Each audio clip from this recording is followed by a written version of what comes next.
I love your ಅಂತ ಗಿಲ್ಲಿಗೆ ಹೇಳಿದ Rakshita. Shock ಆದ ಕಾವ್ಯ. ಬಿಗ್ ಬಾಸ್ ಮನೆಯಲ್ಲಿ ರಕ್ಷಿತಾ ಶೆಟ್ಟಿಗೆ ಗಿಲ್ಲಿ ಮೇಲೆ ವಿಶೇಷ ಒಲವಿದೆ. ಗಿಲ್ಲಿಯಂತಹ ಹುಡುಗ ಬೇಕು ಅಂದಿದ್ದ ರಕ್ಷಿತಾ ಈಗ ಐ ಲವ್ ಯುವರ್ ಲೈಫ್ ಅಂತ ಹಾಡಿದ್ದಾರೆ. ಅವರ ಕೀಟಲಿ ಸ್ವಭಾವ ರಕ್ಷಿತಾಗೆ ಇಷ್ಟವಾಗಿದೆ. ಕಾವ್ಯ ಘಟನೆಯಿಂದ ಶಾಕ್ ಆದ್ರ ರಕ್ಷಿತಾ ಹಾಗೂ ಗಿಲ್ಲಿ ಫಿನಾಲೆ ತಲುಪುವ ಕನಸು ಕಾಣುತ್ತಿದ್ದಾರೆ. ಹೌದು, ಬಿಗ್ ಬಾಸ್ ಮನೆಯಲ್ಲಿ ಗಿಲ್ಲಿ ನಟನ ಮೇಲೆ ರಕ್ಷಿತಾ ಶೆಟ್ಟಿಗೆ ವಿಶೇಷ ಒಲವಿರುವುದು ಗೊತ್ತಾಗ್ತಾ ಇದೆ. ಗಿಲ್ಲಿ ನಟ ಅವರಂತಹ ಹುಡುಗ ಬೇಕೇ ಬೇಕು ಅಂತ ಹೇಳಿದ್ದು ರಕ್ಷಿತಾ ಅವರು.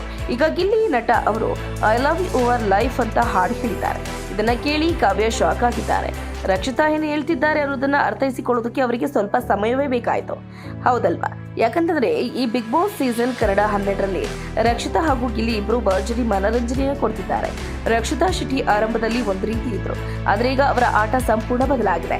ಇತ್ತೀಚೆಗೆ ಮಾತನಾಡುವಾಗ ರಕ್ಷಿತಾ ಶೆಟ್ಟಿ ಅವರು ನನಗೆ ಗಿಲ್ಲಿ ರೀತಿಯ ಹುಡುಗ ಬೇಕು ಅಂತ ಹೇಳಿದ್ರು. ಇದು ಚರ್ಚೆಗೂ ಗ್ರಾಸ ಆಗಿದೆ. ಗಿಲ್ಲಿ ರೀತಿಯ ಹುಡುಗಾನೇ ಬೇಕು ಅಂತ ರಕ್ಷಿತಾ ಶೆಟ್ಟಿ ಹೇಳೋದಕ್ಕೆ ಒಂದು ಕಾರಣ ಕೂಡ ಇತ್ತು. ರಕ್ಷಿತಾ ಶೆಟ್ಟಿ ಅವರಿಗೆ ಕೀಟಲೆ ಮಾಡೋ ಹುಡುಗ ಅಂದ್ರೆ ತುಂಬಾನೇ ಇಷ್ಟವಂತೆ. ಗಿಲ್ಲಿ ಇಡೀ ದಿನ ಮನೆಯಲ್ಲಿ ಕೀಟಲೆ ಮಾಡ್ತಾನೆ ಇರ್ತಾರೆ. ಇದು ಅವರಿಗೆ ಸಖತ್ ಇಷ್ಟ ಆಗಿದೆ. ಈಗ ಗಿಲ್ಲಿ ಜೀವನವನ್ನ ಇಷ್ಟ ಪಡ್ತೀನಿ ಅಂತ ರಕ್ಷಿತಾ ಹೇಳ್ಕೊಂಡಿದ್ದಾರೆ. ಹೊಸ ವರ್ಷದ ಸಂದರ್ಭದಲ್ಲಿ ಎಲ್ಲರೂ ಡ್ಯಾನ್ಸ್ ಮಾಡ್ತಿದ್ರು. ಈ ವೇಳೆ ರಕ್ಷಿತಾ ಶೆಟ್ಟಿ ಅವರು ಐ ಲವ್ ಯುವರ್ ಲೈಫ್ ಅಂತ ಗಿಲ್ಲಿ ಬಳಿ ಹಾಡು ಹೇಳಿದ್ದಾರೆ. ಇದನ್ನ ಕೇಳಿ ಕಾವ್ಯ ಶಾಕ್ ಆಗಿದ್ದಾರೆ. ರಾಶಿಕಾ ಎಕ್ಸ್ಪ್ರೆಷನ್ ಅಂತೂ ಹೆಚ್ಚು ಗಮನ ಸೆಳೆದಿದೆ. ಗೆಲ್ಲೋ ಮೊದಲೇ ಬೀಗಿದ ಗಿಲ್ಲಿ ನಟ, ಕೊನೆಗೆ ಸಿಕ್ಕಿದ್ದು ಸೋಲು. ಗಿಲ್ಲಿ ನಟ ಹಾಗೆ ರಕ್ಷಿತಾ ಶೆಟ್ಟಿ ಇಬ್ಬರು ಫಿನಾಲೆ ತಲುಪು ಕನಸು ಕಾಣ್ತಿದ್ರು. ಸದ್ಯ ಬಿಗ್ ಬಾಸ್ ಮನೆಯಲ್ಲಿ 9 ಮಂದಿ ಇದ್ದಾರೆ. ಈ ವಾರ, ಮುಂದಿನ ವಾರ ಹಾಗೆ ಫಿನಾಲೆ ವಾರದ ಮಧ್ಯದಲ್ಲಿ ಒಬ್ಬರು ಎಲಿಮಿನೇಟ್ ಆಗುವ ಸಾಧ್ಯತೆ ಇದೆ. ಫಿನಾಲೆಯಲ್ಲಿ 6 ಮಂದಿ ಇದ್ರೂ ಅಚ್ಚರಿ ಏನಿಲ್ಲ.